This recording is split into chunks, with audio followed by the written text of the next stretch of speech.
All right. What'd you think about that? Good. So now I think Dad gets a turn. Oh, you're not done, buddy. You're gonna go up with me and your dad now. What do you think about that? Is that a good idea? Good. Yeah, put them right back on. That's what I'm talking about. We're going again? Yes.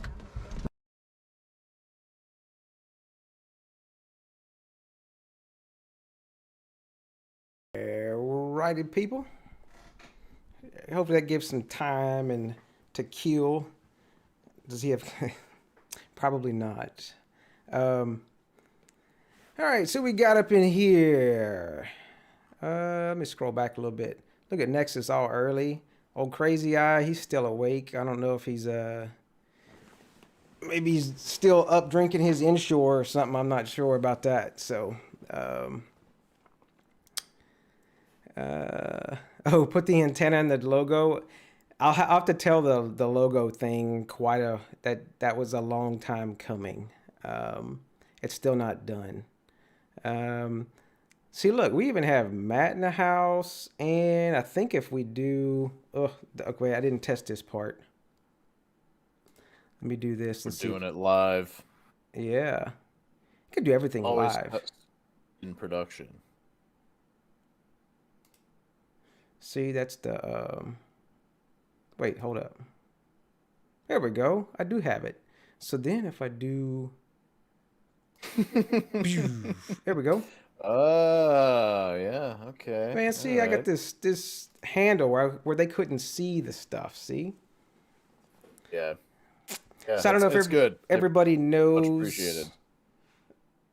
Matt or Tediore, however you want to say it. So can you do the live stream also in 2x speed? I'll try to talk a little faster, but that usually doesn't help once you start drinking beverage or tea, I'll say midnight tea. So look, Justin's midnight over tea. Here. Mr. Zigbee in the house.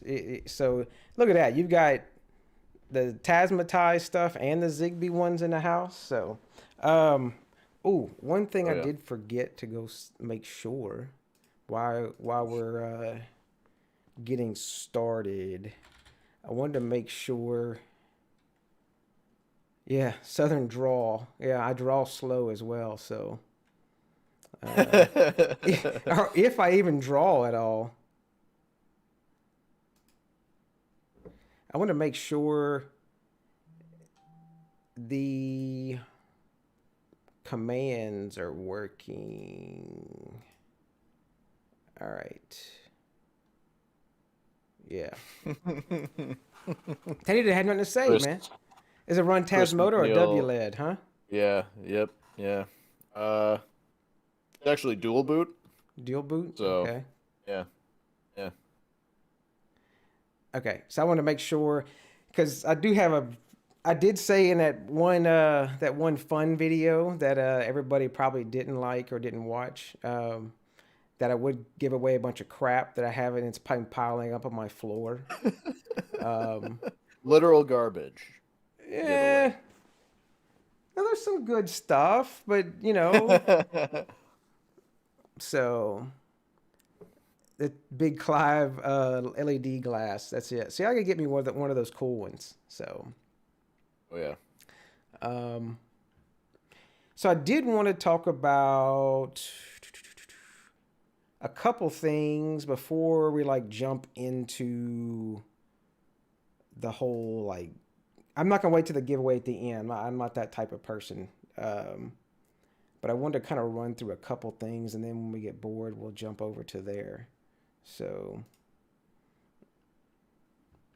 all right, move this over here. Ugh.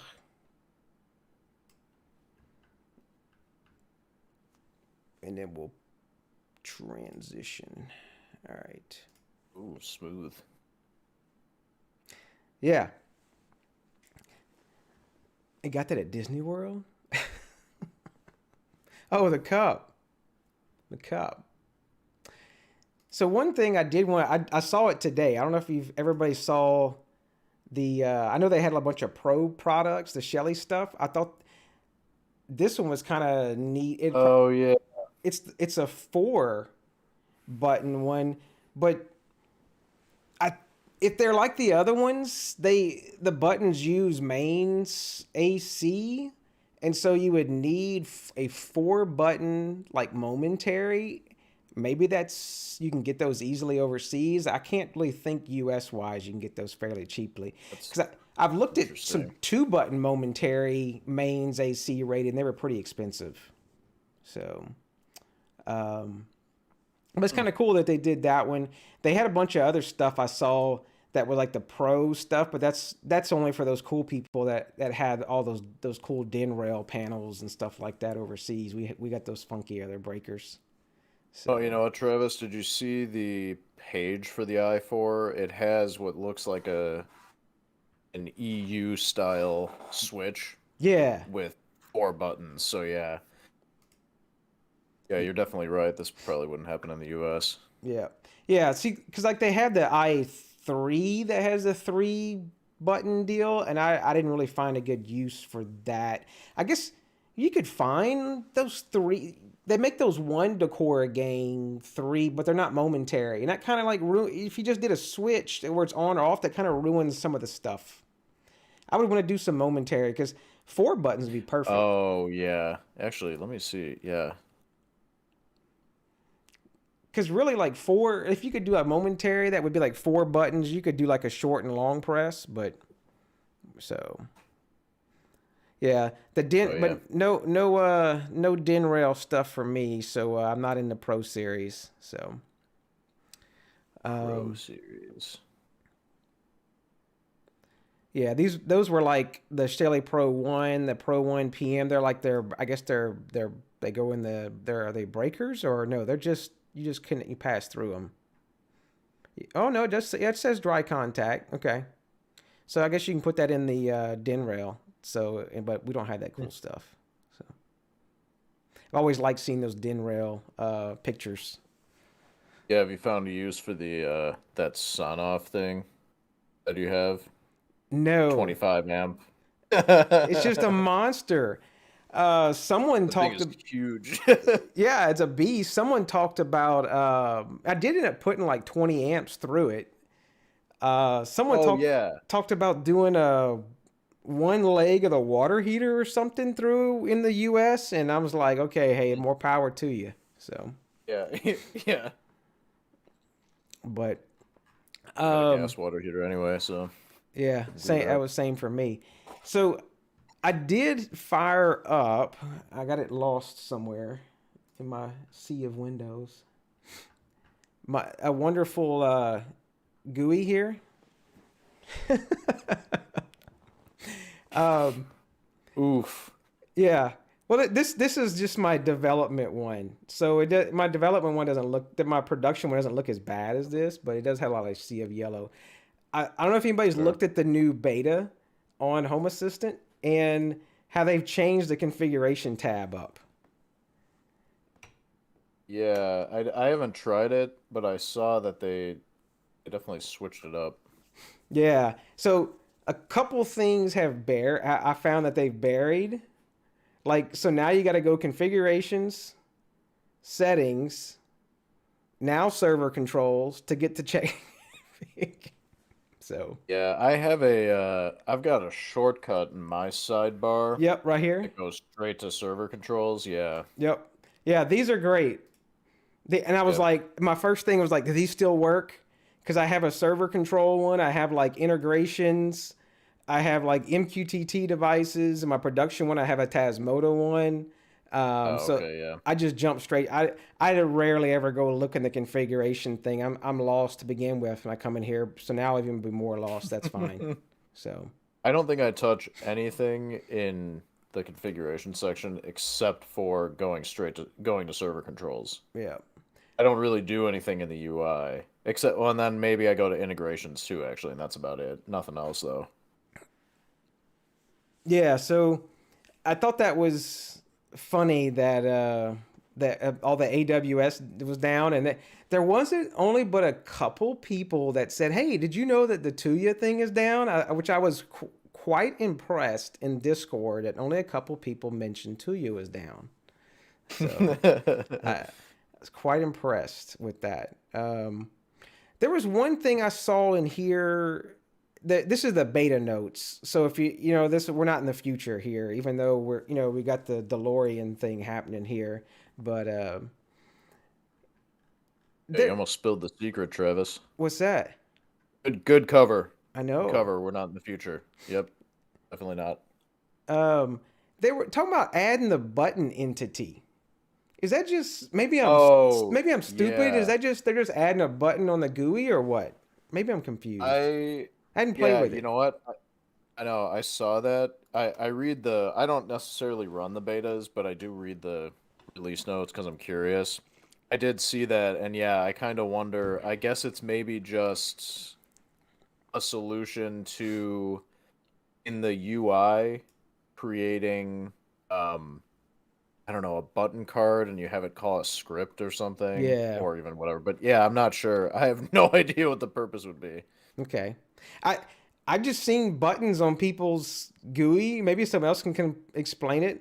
I've seen buttons on people's GUIs already, but maybe that was some sort of custom thing, and so I was just like, okay, they're adding buttons. Well, there is just the entity button card, I guess it's considered. Yeah. That's already existed, but that wasn't an entity. That was just a UI element.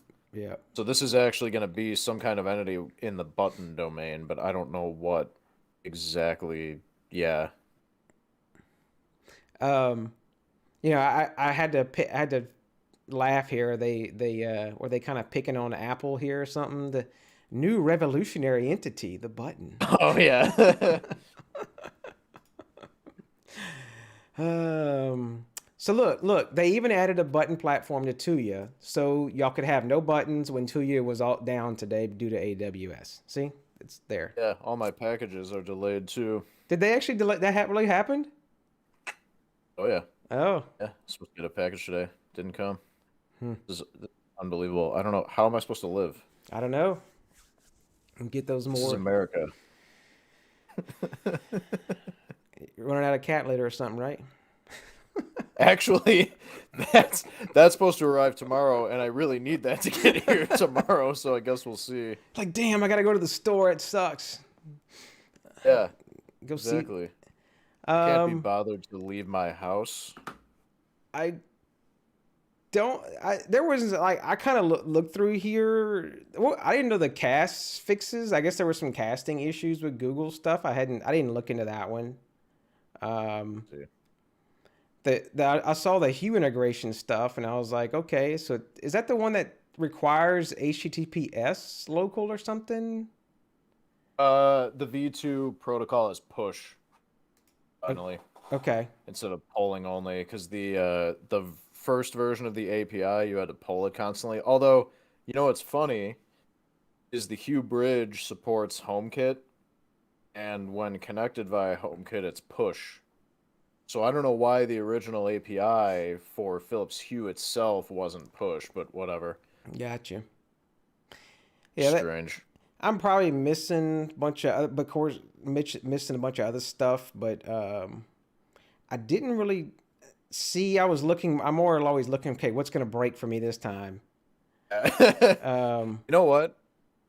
I hear people complain a lot about breaking changes. At times, I said branking changes. Drink some more.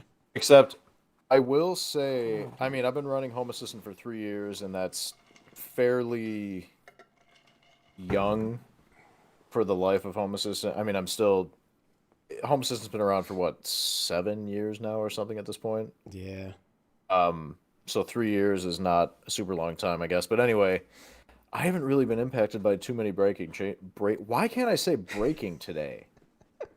Too many breaking changes. So yeah, I don't know. Yeah. But I do search too, because yeah, I want to get hit with one. I haven't been hit with too many of them. I guess I'm trying to think the biggest one was when they changed all the light stuff around. And then we still hear people like, well, hey, and yeah. I know exactly what it is, and they explain. I click a color, and it changes to the color that it changes right back to white. And I'm like, I know what that is. Switch to the Tasmota integration. Yeah, you know what? I wonder, though, if the reason I'm looking at my integrations page now, I have so much stuff connected via MQTT. That's probably why, and I'm sure you do too, so that's probably why we're not hit by too many breaking changes.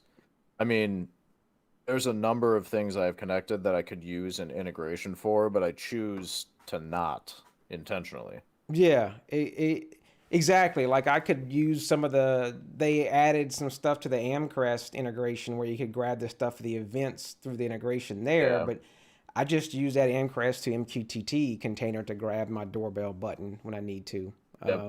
Yep. So I always usually jump to the MQTT section. I'm like, okay, would they change MQTT? Yep, that is the first thing that I do. So that would hit me hard. So. Yeah. Let's see. What else we got out here? I'm just looking on other stuff. Everybody's chatting. Yeah, the fan stuff was a change. Oh, yeah. Yeah. And then it acted funky via voice, but now it's kind of okay, I guess.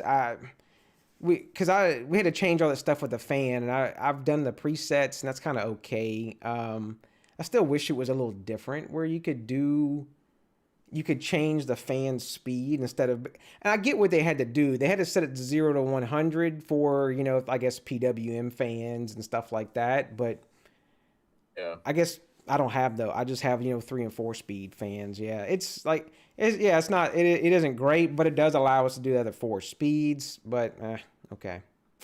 So you know what though, I will say, I don't really change the speeds of any of my fans. I pretty much keep them at full speed all the time. So I actually don't think I even have fans set up in Home Assistant for any of my fans. I just use the switch entity that's auto-discovered. Yeah. That just toggles the fan and the lights. Because I have those fan light controllers. So yeah, I don't know, but I can see I read through, I saw those changes, and yeah, that seemed like a pain. Boiler Boy, all 6 people who use PWM fans. Yeah. I know. I think I don't know what it was. I just know that the MQTT fans weren't updated immediately. They were like the last fan platform to get updated. Now, so go ahead. Yeah. I want to read back why they changed from the speeds, and if it really was because of PWM fans, like you said. Because I know there was a reason for it. Even though sometimes it does seem like they like change for the sake of change, I think there was actually a reason for this one. Yeah, and I do, at least they did change, like they changed it, and they added it, and then they had a transition period before they got rid of it. So they're pretty good at that. When something needs to be deprecated, they're pretty good at.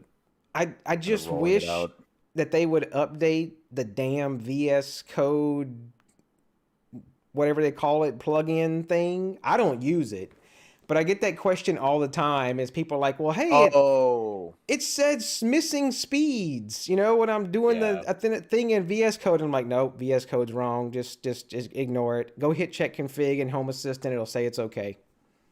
Yep, that I do see that a lot too, because I recently went back to rejoin the Home Assistant Discord server, and I do see that a lot. It's like, okay, that's not the source of truth. You just have to do the configuration check. So yeah, you're right. That's weird. Okay. They're all a big fan. Okay, we have a bunch of fans. So, yeah. I will say, Big Ass Fans is a awesome, like, they make some awesome fans though. But if you can afford them. You ever seen the company? Yeah, like, I have. They make some freaking monster fans. What is that? Okay, hold up. Can we get WLED on that one, please? Right now. Chromatic uplight. Chromatic What? uplight for ES6. Okay. You know what? We actually need, well, not need, but we want to replace a couple fans in our house. So maybe I'll look at EAF. That's all Yeah. the cool. But So like these big monster, like a 24-foot fan, you know, I'm like, that's just crazy. So do they also have small ass fans, or is it only big ass just fans? big ass fans. And look, they even got multi-phase stuff here, man. You can just, Wow. there you go, bro. But bring your wallet. Bring your wallet. So, yeah, I see them all over the place in a lot of big areas and stuff like that. I see those big ass fans. So they are pretty cool. What else? So supposedly, I know Tony had linked this earlier. They're supposed to, looks like tomorrow or probably in a little bit. Maybe they'll release the 10.1.0. Oh yeah. One of the big changes for Tasmota, and I should have said who it was. One of the big ones I saw was the Tony did a shit ton of work in the Discord on doing BLE stuff. And we actually found a memory leak where it was the heap was just kept decreasing.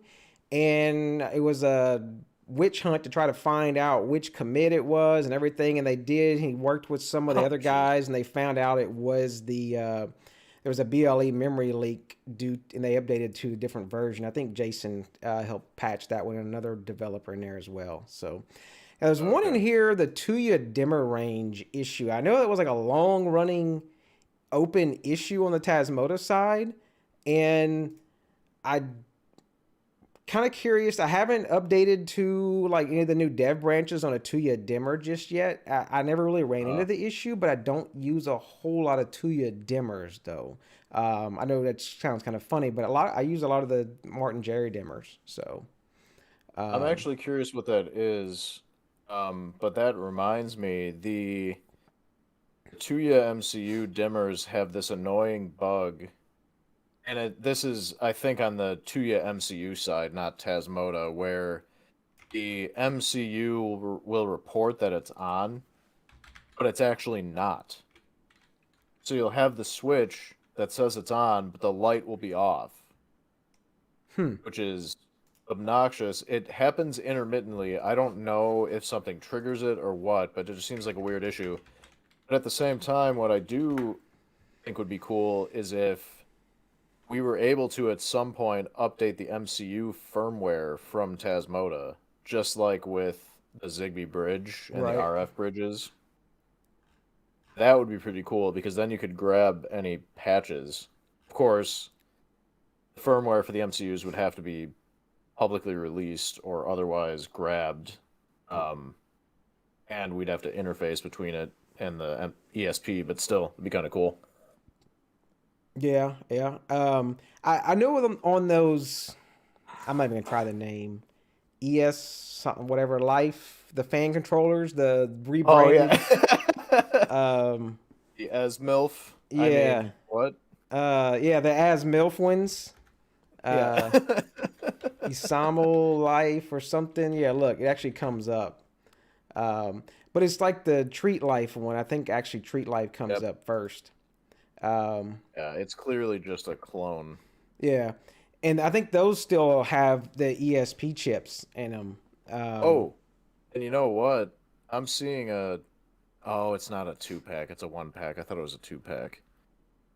The Lightning, I saw like a Lightning deal or something on it. Yeah, it's $30 for the light and fan, the fan and light dimmer, but I thought it was a 2-pack. Yeah. Which would have been killer. Sold by Sinosilk. Okay, that's the seller. Yeah, so those are still supposedly ESP, Oh, yeah. and they're the same. The issue I have with those is if you go and press, is it the light on the, yeah. If you press light fan very quickly, it gets confused and the light still stays on. But I found if you go the other way, it goes from, it does it fine. So. Yep. It's one specific way. I always forget which one it is, but yeah, I have to remember to not do it too quickly. Hey, what's up, Tony Lamont? You know what? What was I going to say too? Oh, I got you. I got you squirreled on something else. So. What's that? Got you squirreled on something else. Oh, I know. Go ahead. I think my favorite of those trolling brand names, as you suspect, there is never going to be a better one than Pure Dick. No. There will never be anything that can top that. That's just too good. And I think they sell like batteries. Yeah, like Mac replacement batteries. You know what? I don't even want to search that. Did you just search that? You're going to get some weird suggestions now. Well, here it's right here. See? So, for your MacBook. So, but for your MacBook. I don't. Somebody ping Stone. I don't understand. Like, what was that? Like some sort of SEO stuff they were trying to do? Who searches that? Nope. It's actually really clever because think about it. More people are staying at home because of COVID. They need to find ways to pass the time. I guess so. So now they're going to show up in those search results. That's pretty clever. Yeah. Yeah, the Caleb Pryor, they come strong with their marketing. Yeah. So, I think, Ligma, I think you showed me the Ligma thing, and Somebody posted it on your Discord. I forget who it was, but yeah, that's too funny. Yeah. And I had that in the every time somebody puts the company name Pure Dick on here, it flags the comment. Moderator review. Oh, really? Yeah. And waiting moderation. Yeah, I've been having to hit show. I think Jim's been catching a couple of them. So, so Joe said I put one in my buddy's MacBook. Okay, so, yeah, the Pure Dick one is. I had to show the wife that one. She was like, "They don't got that name, Nat." I'm like, "I'm serious. Look, search it." Oh, but they did. So, search it. Do it. The other thing I thought was cool for the ESP32, you can do OTA through HTTPS now. So, and then there's been and I haven't dove into it. I know Tony's done a bunch of cool stuff with Berry, which is that new scripting language in there. They've added a bunch of WS2812 stuff in there. Yeah, see the ESP32 Berry support for NeoPixel, which is cool. Better than... See, look, it got Stone. I have to hit show on Stone's message. That's okay. You can leave it. Okay, we'll just leave. So there's a lot of good stuff that is I think, inside of the... probably for, I guess, more the ESP32, but the Bluetooth stuff. And... that, speaking of that, if you wanted to see what some of the stuff that is it Barry? No, Tony. You got me too many names. He actually has, you put the script in there and it actually pulls in. You actually put the script in there on a ESP32 and I actually have it running on one of those Linkind switches as well in the wall. And I have it picking up the Bluetooth advertisements from some stuff in my freezer. And okay. It's pretty awesome. I'll throw his stuff in the link and the description and stuff later when I get time for that. But he's done a good job in the script, and you set in your Mac IDs at the top, and he actually has Home Assistant, auto discovery, and everything in there. And so he's done like all the work like to get the data out of it. And instead of we'll just go take a look at it instead. One of them, let's see. And so the project's called Blairy, by the way.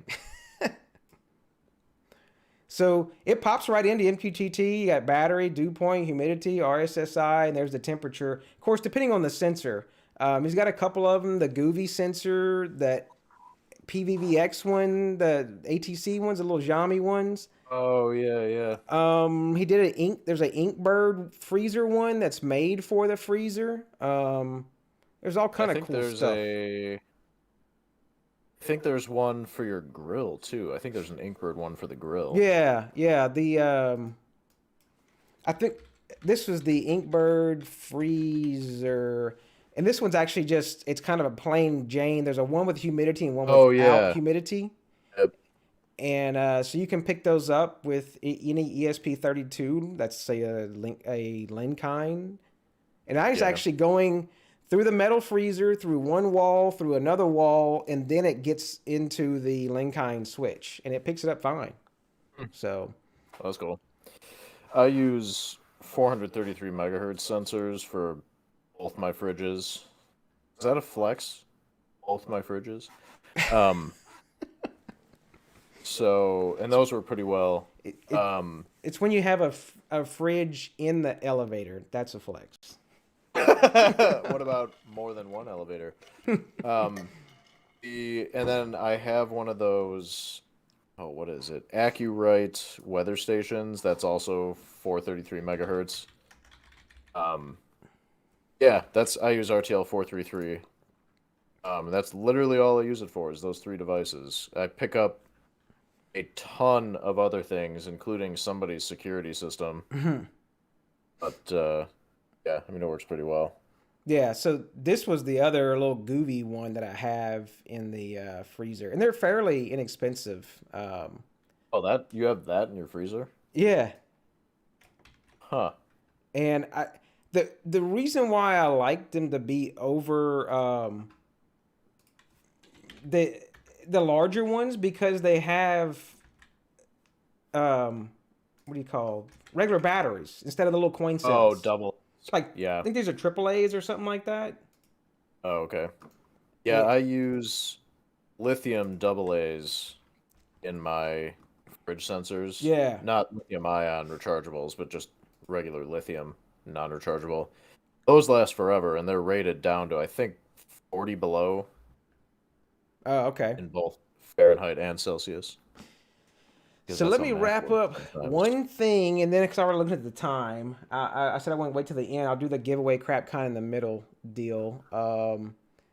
Is since they did send this to me, but I do plan on doing another project with it though. This video is sponsored by. It wasn't really a sponsor, but they sent it to me. So. I'm just kidding. Yeah, I'm just joking. It's a Nook. But it's a pre-order for an i5, is it 8th gen? So yeah, 8th gen. say what you will. I'm not gonna pre-order a 8th gen Nook. Yeah. But it only has 8 gig of RAM on it. What I want to do is I'm gonna do some Docker, because Teddy's all and everybody else is like, oh, you gotta do Docker Compose. You're an idiot doing unraid stuff all the time. So I'm gonna dive into the whole Docker Compose thing with. I don't think those are my words. No, but I know. If you wanna falsely, I used far harsher words. Okay. There was some F-bombs in there and stuff. So, no. So I'm gonna dive into that. I want to do some other stuff with it. And the one thing it does not have, well, I guess it does, but it comes with a M.2 SSD. So then I couldn't do the Coral in there unless I did USB, or I swapped out the drive and went to the 2.5-inch SATA. Oh yeah. Does it still have a SATA port? Yeah, it actually does. Yeah, okay. So yeah. Yeah. So it has where they had a picture of it somewhere. I seriously, no joke. I'm looking at that photo and I look at the Nook on my desk because that's what I use for my desktop, and that looks almost exactly the same. Yeah. They're not even trying to hide the fact that it's a clone. Yeah, Even the I mean, back. it's... What's that? Even the back. I just saw a photo of the back. That looks exact. That is unreal. Yeah, there's the back of it. Yep. Oh. That looks pretty much. Yeah. Yeah, I do wonder though if that is that a Thunderbolt port? Because it says that looks like a DisplayPort logo. Yeah, it's mini DisplayPort, and then two. Oh, is that what it is? Yeah, mini DisplayPort, HDMI, and then USB-C, and then USB 3 point something. Oh, you know what? That's actually kind of nice because on the back of mine, there's no micro or whatever that is, the DisplayPort thing. Yeah. There's just the two USB-A 3.0 and then a Thunderbolt in the back, which can be used for a display. There we go. Oh, there you go. Oh, the I/O. Yeah. Wireless charging power. What? That's interesting. I didn't see that. What? Huh. Internal connector wireless charging power. Okay. No idea. So the one person reviewed it, of course, is pretty incredible. So yeah, it's incredibly powerful. This is definitely not a sponsored review. So TPM2. I don't know. Do we need TPM 2.0 for it had Windows 11 on it, but I threw today I threw Debian on it and just got it to boot and get to a prompt. So that was like, well, I'll deal with it later. So, but yeah, I think there's some software solution if your machine doesn't have hardware TPM, I guess, though, for Windows 11. Yeah, but I'm not gonna put Windows 11 on it. So. Yeah. Well, good. Because Joe's actually, I think you do need it. So, and funny thing on my one computer that I have on this one, I went and turned TPM off so it wouldn't automatically upgrade to Windows 11 because Windows 11 just is horrible for me. There's just so many GUI changes and stuff they took away. It's insane. So I haven't even tried it. I mean, I use Ubuntu for personal use on my desktop, but I do use Windows occasionally.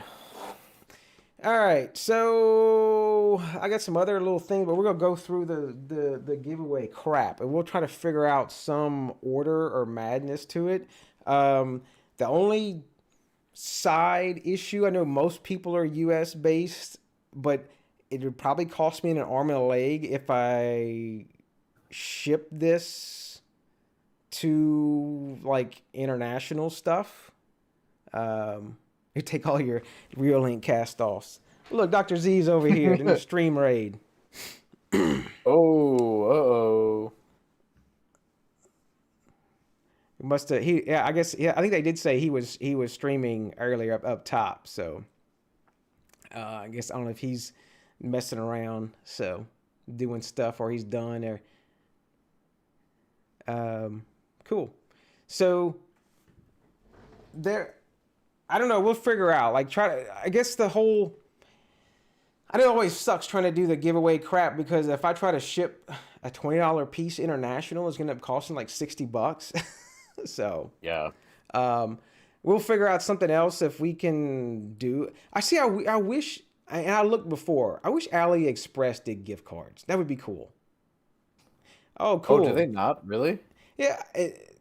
I don't know.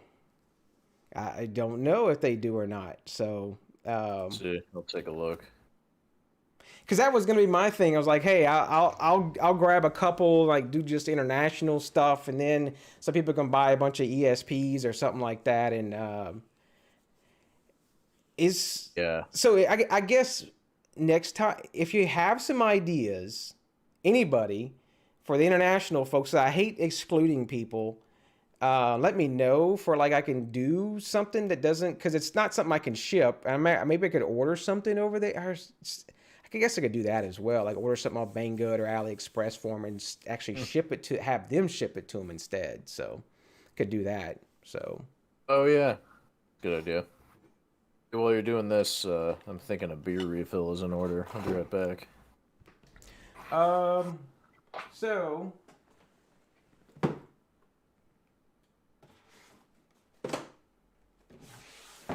we'll start off first with the big old Raz pad. Explain the Banggood. That's just like the Pure Dick company, right? Maybe Banggood and Pure Dick should get together, right? And if you just joined, that is a real company. Go. Well, here, look, I'll search it for you. If you just joined from Dr. Z's stream, it is a real company. So you can go find your Pure Dick replacements on Amazon, if you will. So, yeah, we'll definitely talk about him.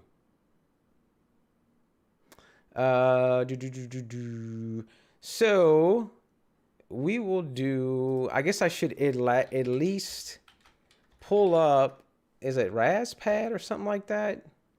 Yeah. So I've got the Razpad 3. I didn't have a big use for it. I figured someone else would have a use for it. It's kind of expensive for what it is. And like I say, it's I'm not gonna be able to buy this and ship it to somebody because it's like $219. I thought about doing. Oh, did I miss something? Hold up. I actually went for a beer and I came back with a kitty and a wife. Actually. Yeah. So I got. And he's running away. Yep. So I have so we'll do the Razpad, and look, there's well, we can't, that would be I don't want the YouTube filters to pick me up if I say the color of that cat, and they would just totally turn it into something else, and it would get all spun on me. So. Oh jeez. Yeah. His name's Midnight. There you go. It's a midnight color cat. There you go. See, you can't get in trouble with the YouTube filters by saying it's a midnight color cat. And his name really is Midnight. Here, come here. He's not always a huge fan of being held, but he is very sweet. Yeah. So the only thing we'll do is I have in Nightbot. Let's see. Why Teddy plays with his kitty. Now that's wording you got to be careful about. Eligibility, we'll allow the mods to be in there. Channel, no, you see how often I do that? Regulars get no extra luck. So users active in the past 5 minutes are eligible to win. So, yes, that's a decent number. And so we'll do, and like I said, you got to be US based. Maybe we'll do something the next time, and we'll do some international stuff. So, I guess the display is, I don't know. It doesn't come with a Raspberry Pi. You got to put your own Raspberry Pi in it. So, why did it just felt like it got brighter for some reason? My light just glowing. Huh? You're just glowing. You're positively I don't know. glowing. I think that one of my lights, did it sync up or something? I don't have no idea. I feel like one of the lights Oh, Travis, you're beautiful. Oh, that's it. You're not listening to me. All right, so I'm just gonna hit the roll button, and everybody's like, just press the goddamn button.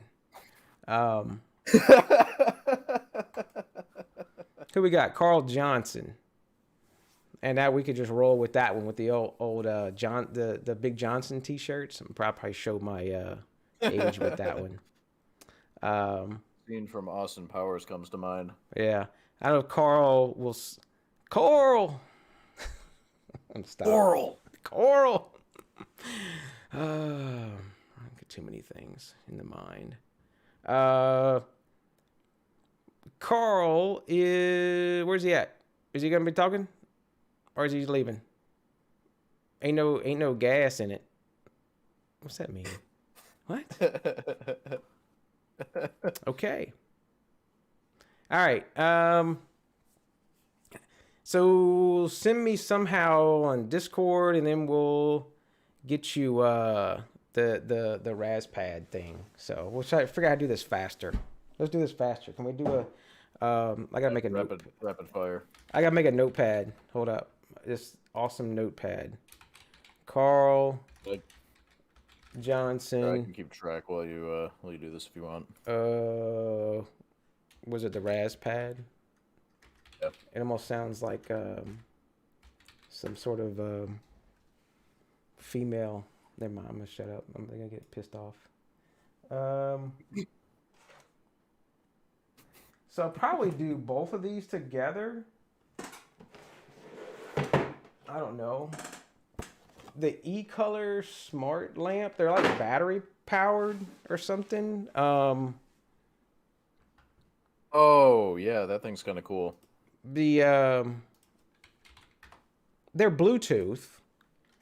It's called E-Color Smart Moon Lamp or something.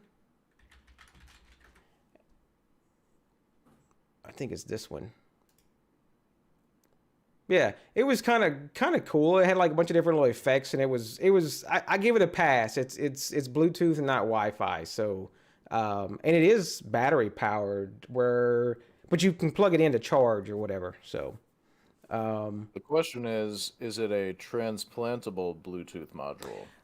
I don't think so. I looked up the FCC docs on it. So. Oh, okay. That's too bad. What's up? It says it's got segmented color control. It looks like it's somewhat addressable. Yeah, it is. Cool.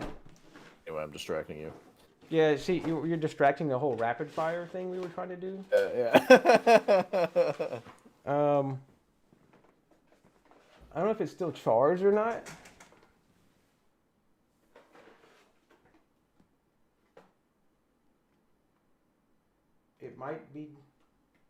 It might be dead.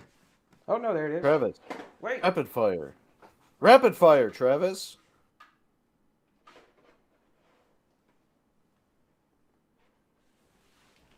Damn it. I keep holding the button down. Is it just push the button and that's it? You ask. Look, now it don't want to turn on.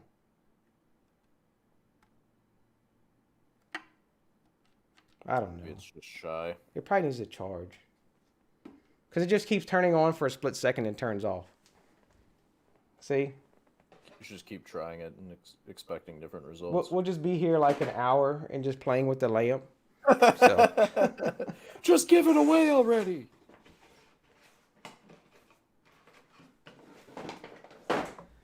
Alright. It's on, it's off. You got to charge it up. So you have to bring your own electricity. Where'd the damn window go? I know I had it somewhere. The very first one. Okay. Did you send his broken stuff to people?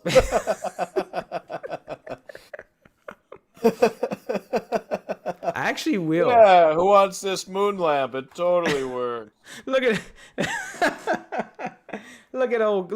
Caleb gets the moon lamp. See? He has to take a picture with the moon lamp. Yep, it's required. That's it. So, Caleb gets the moon lamp.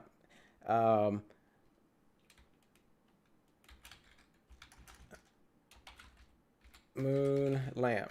I think I said I was going to do both of them with the same thing. Yeah, you said something about the Raspad and something else. No, I was going to do both the E-colors together. Oh, gotcha. That was the one that had the cool. Look, this one's charged. Look at this one. Ooh, it's even like. Ooh. It's even like with the voice, so you can see it going to the voice kind of. You probably got it on delay, but so. I don't know. We'll. I guess we'll do. That's the one that had the cool box. Let's see if it'll show.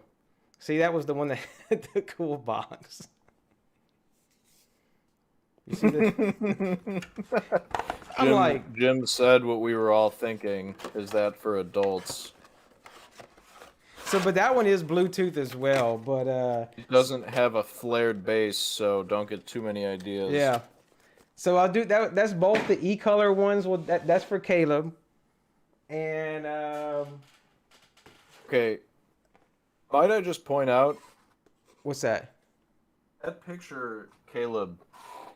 That is like, that is nightmare fuel. That is gonna haunt my dreams. Can we open that like full screen? Yeah, I can. First of all, it's awesome, but it's terrifying. But it's awesome. He's gonna hate us for. I was like, yes, it does open full screen. When you win something, it's a requirement that you get insulted on the live stream. Actually, who won the Raspad? That was Carl Johnson. That was Coral. Coral. Everybody's gonna think we're being mean to people, but just if we pick on you, we like you. So okay, that's just the way it goes. Is that a what? A nun? The hell? What? Where? Is that a typo? A nun behind his head on the right. Oh, it does look like I can see what he's talking about. Yeah, I do. I guess he's done. It's almost like people are. I have no idea. He said he'd send the original, but yeah, we'll more to come on that. Yeah. Yeah, Justin has a good point. If we pick on people when we like them, why are we picking on me? Oh, that's a good point. Yeah, that's very, a good question. Very, very true. I have a SwitchBot curtain, which is Bluetooth as well. It says for rods. So again, that's not part of this whole thing with the rods. So we'll roll that one somewhere. Where's the roll button at? Oh, right there. Oh, because Caleb was talking too much. You know how to use this, Travis? What's that? You know what you're doing? No, I just stayed at the Holiday Inn Express last night, and they leave the light on for you. Yeah, Wait, that's not Holiday Inn. That's a Motel 6. Yeah. By the hour or something, or I don't know. This video is sponsored by Motel 6 and Holiday Inn. Did you give away the egg? I was gonna say go together, but I guess we could do it. We could do the egg separate. We could do the egg separate. That only makes sense. So, so this is the SwitchBot. If you want the SwitchBot thingy, you'll be in the chat somewhere. We'll hit roll for the SwitchBot thingy. At the real name. Yeah, SwitchBot. Look at that, Tony. Thingy. Fav.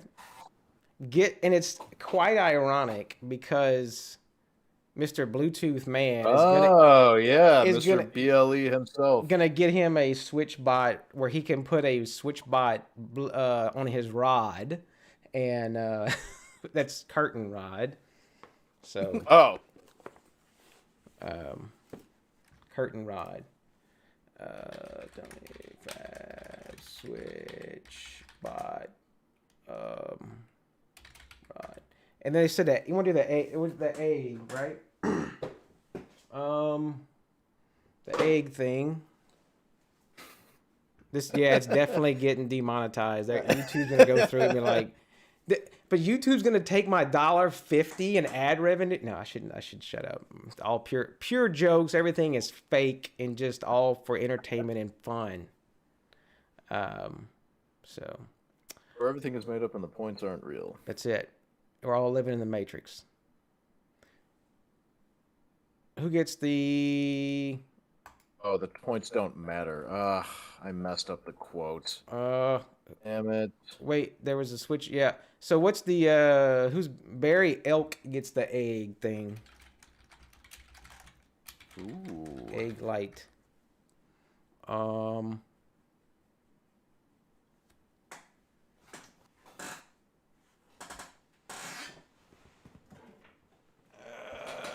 the egg in these trying times. So I didn't have a use for this myself. The let's see. The wonderful. I'm getting lots of requests for a soldering iron. Just FYI. A soldering request for a soldering iron. I only have my Heiko or Hacko or whatever. So, so here's this wonderful, beautiful SwitchBot indoor camera that comes up with a Tuya Mac ID. Oh, that's lovely. So, and you add it to the app, and it's like, I was like, that looks familiar. I was like, that looks like the Tuya thing loading. Oh yeah, that does. And so then I pull up the Mac ID. I was like, yep, that's a Tuya. So I guess they partner with Tuya. So I'm not gonna put that. I don't put Tuya cameras in my house. So there's no RTSP or anything. You don't? No. So with this is all gonna do together, the SwitchBot stuff. There's a SwitchBot contact sensor. This is Bluetooth, by the way. So I think you'll need like their little hub, or you pick it up with your phone or something, I guess. Or you could do the ESP32 thing and pick it up through ESP Home, or maybe through BLE eventually. That would actually be cool if it's supported, yeah. Yeah. I know there is a project out there that you can flash to ESP32, but I think you got like build your own bin file with your SSID. So but I could see it potentially get into ESP Home or something like that. So there's a motion sensor that's BLE, but see, like here's what I don't get is, and I get it if you're in the Switch. Still a pure hiccup. Motion sensor. Yeah, see that SwitchBot camera's $30.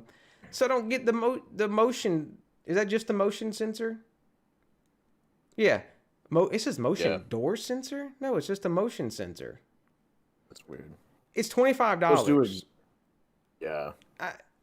I guess if you're all in that ecosystem, but it's like, hey, I can go get a Linkind motion sensor for $14. You know, there's all kind of others, but that's Zigbee, and of course you ain't got to deal with all the other stuff. So, yeah.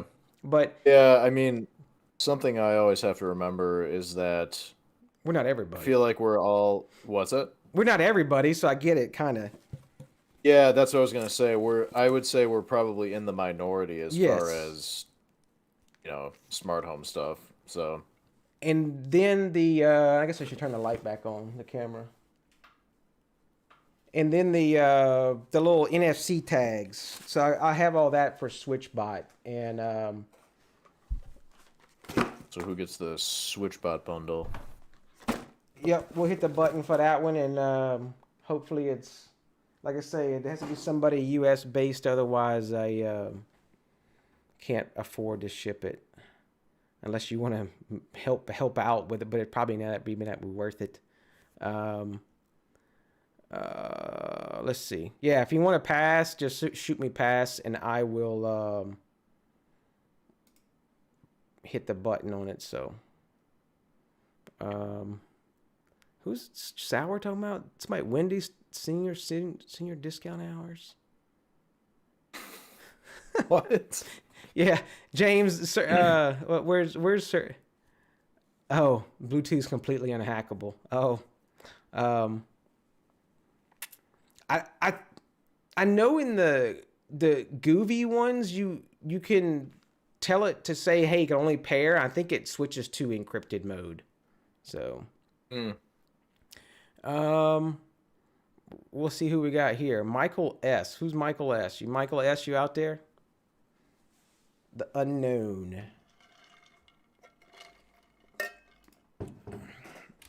Michael S.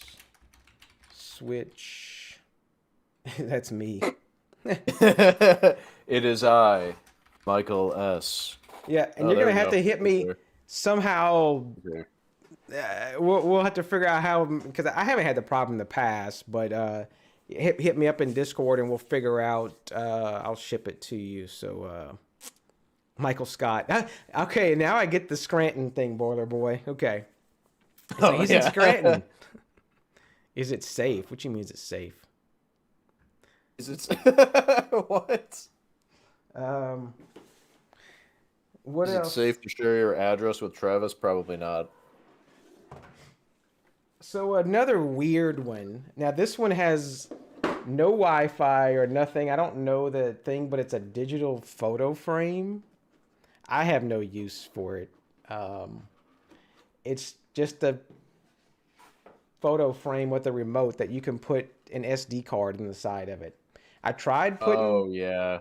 I tried putting some videos on it, but maybe because they were 4K videos and it just totally choked on it. But I guess I could search the code. 4K videos. Yeah.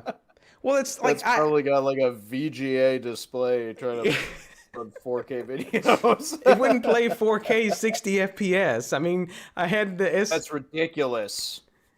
Throw it away. Yes. I don't know. I had the GoPro and I was like, well, I'll just take the GoPro out and I'll just stick it in the SD card and thing. And I was like, oh, look, it sees them. So I picked it and just started. So don't try to play 4K 60 FPS in it. No, it does not have any Wi-Fi to it. It's like you have to put it on through the full size SD card. So yeah. Unbelievable.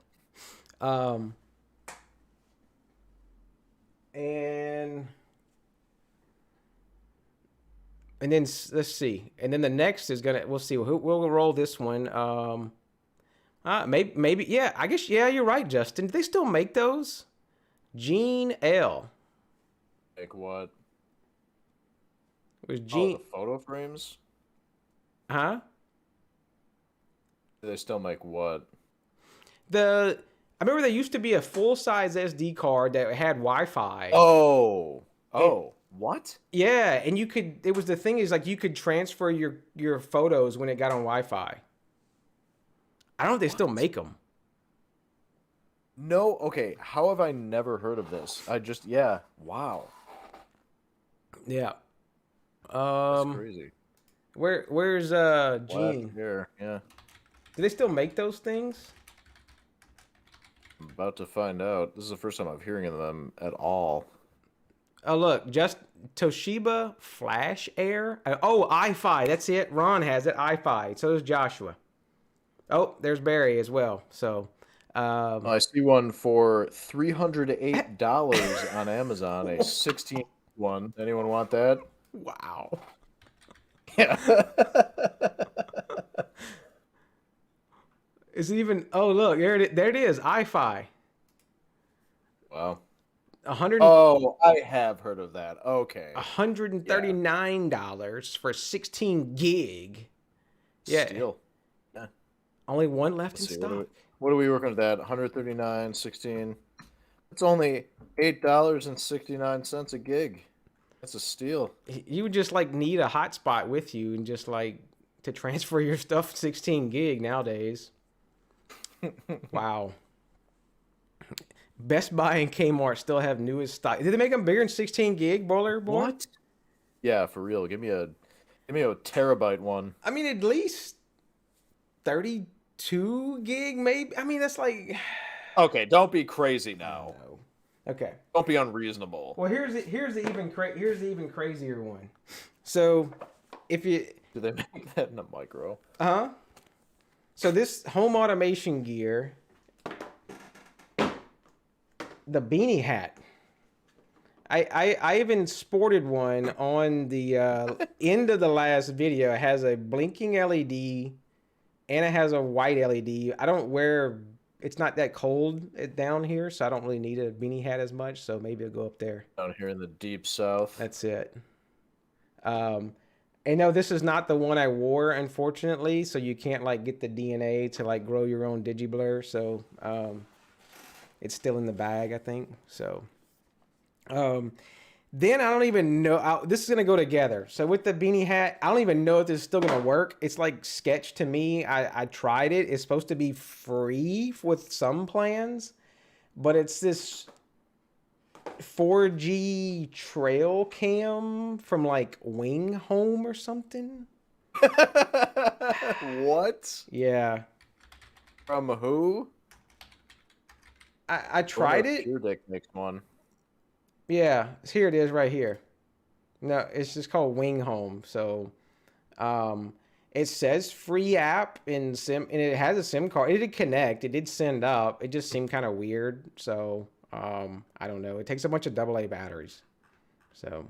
Oh, really? Yeah, but my thing is like that once their brand goes out, it's like what happens? Yeah. It's like it's gone. So, or what do they decide they want to do free? Right. They're free anymore. So, I don't know. Well, the app is free, but is the service free? I have a feeling that's probably the catch here. It was so much free plan. There you go. Get 100 pictures every month for better chance of harvest. Better chance of harvest. Right. Because that makes sense. So the look, he's wearing a hat. If he had the hat with the blink and put it in blinking red and blue mode, it would get more deer or whatever they're trying to shoot here. So I think it might scare them away. Yeah. But I'm not a hunter. So I guess I don't know. Look. Animal identifier, and it has 24. See, it's just better. So, and I'm sure that there's gonna be a bunch of great products. See, there's some people. So. Oh, there you go. Yeah. So, give it whatever. Hey, you got it for free or whatever. So, if you can find something to do with it, kid identifier. Yeah, I would not use it in your home probably. To identify your kids. Yep, that's Jerry. Good thing I had my Wing Home 4G cellular trail camera 480 ACE 8/12/24 MP full HD. Oh, damn it. Yep. All right. Those are all real reviews. That for the blender. That's it. So hopefully we'll like to say the Beanie and that will go together. That's look at that, Justin. Did he say he wanted to pass on or he wanted it? Oh, lucky Justin. What the hell, Justin? Justin's here rigging this stuff. Did he say? Yeah. I saw he said pass on something, but wanted it for something else. He says nope. I can't even give shit away. What the hell? Reroll. Okay. You know what, Travis? I'll take it. Yeah. I'll be a martyr here. I'll take it. It's fine. Just kidding. Reroll that B. Who's? Oh, there we go. I don't know if that's even in the U.S. There is nothing else, Justin. So put my name down. You had your opportunity, Justin. That's it. Unless Terry Lab doesn't come up. Matt needs the beanie. I do have another one, but you probably yeah, I do. Yeah, it would match the cup. You should probably need to just. I put it on for that video. You can wash it, so we'll send it to you for next time. So excellent. I don't see that. No, Tony, my RGB cup is not for giveaway. Where's the Terry Lab at? I didn't see Terry Lab. Oh look, in CA. Oh, there we go. Now CA, is that Canada or California? Yeah, I was gonna say yeah. Leg my beanie. Oh, he said he'll. Yeah, we'll figure something out. Hit me on Discord, and I'll. Actually, you know what, Travis? Ship it to me. I'm not too far from the Canadian border, so I could drive it there. Now, customs might be a problem.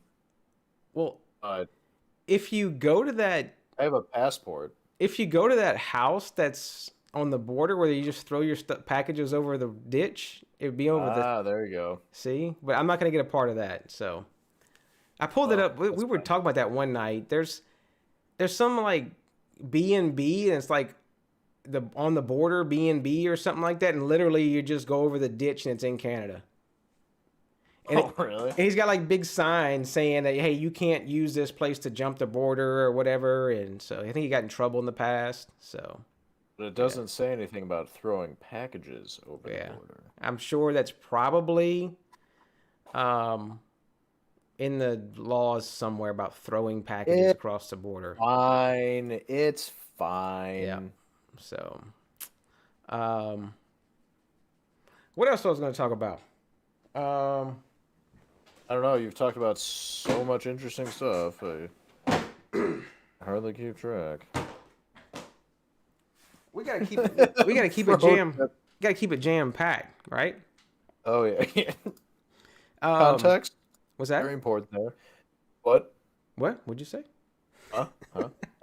Justin said, pro tip, don't let Matt have your package. There was a real opportunity there, Justin, and you kind of missed it. Don't let Matt handle your package. How about that? Yes. And then they're going to get demonetized again. Again. You're going to have to pay YouTube. Yeah, I'm going to pay YouTube for how many minutes we went on. Let's see. I had a couple things that were like little projects, like this. They actually talk about Home Assistant and stuff in these, and they're ESP32. Where's the other one? I thought I had a second one. What is this?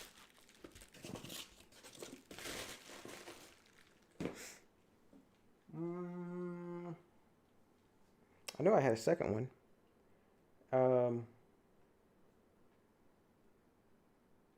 Let's see. But he talks about how there's actually have videos where they have these flashed in Tasmota, and like they're ESP32, and like there's tons of like button inputs, tons of relays, and then tons of button inputs, and he's got like all these. I guess they're called KinCony, I think it is. Oh, and there's Ethernet too. Yeah. So yeah, this model has Ethernet on it, and I did flash both of them with Tasmota, but this one I think has there's a multiplex on it, a PCF something. I think that's I had to build my own binary with it, so I don't think I got that far with it. Where's my other? I had it there. The second one though. Somebody's asking if it's PoE. I'm gonna just assume that it's probably not. No, it's. I don't think it's PoE because I don't see. That'd be sweet though. Yeah. There is a smaller one that I did. This one's more of a 4 relay and 4. I think it's 4. Let's see. You can see. I thought it was kind of cool to see all the different stuffs. Oh yeah. So they got the digital inputs. I'm trying to do this backwards. He's got temperature, humidity. He's got output, digital DC. That's pretty cool. They did the. Oh, never mind. Input. Yeah, so those are analog inputs. They actually do. I was like 4 to 20. We should do a lot of 4 to 20 gas detectors in an oil field. Let's see what else they had. That's upside down for y'all. And they have all this. There's a 433 megahertz for if you want to add that to it. I think it even has an IR blaster. Oh. It says 315 too. Yeah, here and there's the IR receiver. What else did they have? So it was a bunch of crap that you could throw on these little. It even has a little speaker. But of course, this one had the Ethernet and all kind of other stuff. So that was kind of. I haven't really messed with them like project wise yet. I don't know if I can find. I gotta find something to do. But I guess the biggest thing I could see people in the U.S. doing with them is probably like with the sprinkler system type deal with all the different relays for different zones. Yeah. And I guess you could add the temperature and humidity stuff because they have like I2C broken out. See there's SDA and SCL. So there's all your I2C stuff. So you could add those sensors. So that was pretty cool. And the guy goes through humidity. There you go. Yeah, it is a cool little thing. I never heard of them, and they're like, "Hey, we saw you did a bunch of Tasmota stuff. You want to show these?" And I was like, okay." And you see, they even have like ESP Home and Home. Like, I was like, really? This is here? Oh wow. So, it was pretty neat to go see. And he had like tons of little different videos and everything, and like he had Node Red stuff, and it was pretty cool to see all the different, different stuff that they had made for like Home Assistant. So that was pretty cool. Yeah. I haven't done anything with those, but it leads me to another one that he let me borrow is this project. This one here is a guy, I think it was Fire on the Discord, was posting pictures for doing like his own version of oh jeez. Like kind of like a connected thing, and then he went with this, but then he's came out with a better one where he's got like tons of inputs and GPIOs, but then he ran into issues of not being able to use like ESP Home or Tasmota because of the number of MCP 23017 chips. And so he did it. Yeah, see, he did 3 of them, and he did a little OLED thing on it. So that was pretty cool to see. He did like whole mapping and everything, and he gets it all into Home Assistant and the whole 9 at the end. So it's all like on their GitHub, on his GitHub. And he made like this little cool. I'll pull the stuff up, and I haven't done anything with it unfortunately yet. That's pretty cool. I thought it was kind of cool for just a one-man show making his own little product and doing. Let's see if I can probably fix the focus. Yeah, we're pretty well in focus. Looks like a nice enclosure too. Yeah, so he made a little 3D case, and it's got like 3 buttons on top of it, and got all of his terminals at the bottom for doing the inputs, and so you can. There's the back of the screen, the little LCD screen on the front. And then he just did and then everybody's seen these before, is the ESP32 with the Ethernet. Oh yeah. I know he's got a relay over here. Looks like it's for some additional stuff, and internal I2C, another I2C, so you can add different things. I'm not sure what he decided over here. I haven't really dug into it all, but then he made. I'm laughing at Caleb's comment. What's that? I want to make a switch like this. We were just talking about 4 buttons. I want something where it has like say 3 or 4 buttons. And he did this is just, I guess, connects through like RJ45 to this to feed buttons. But I would like to do like 4 buttons on a Decora, and then say like 4 pixels behind there or something. It's just something really small, but you can't have the light bleed through. That's another problem with doing the pixels. Oh yeah. But that would allow you to do, and you could even do it with ESP8266, the 4 pixels and then 4 buttons, and that would be an awesome little status switch, because you can put whatever color and whatever brightness you want with the WS2812, and so you could do whatever. Like, hey, I like to do stuff as like my alarm armed. Is the washer and dryer running? It's something to have like in the bedroom just to be able to see at a glance if a door is open and this light is on. It's red or something like that. So. Sure.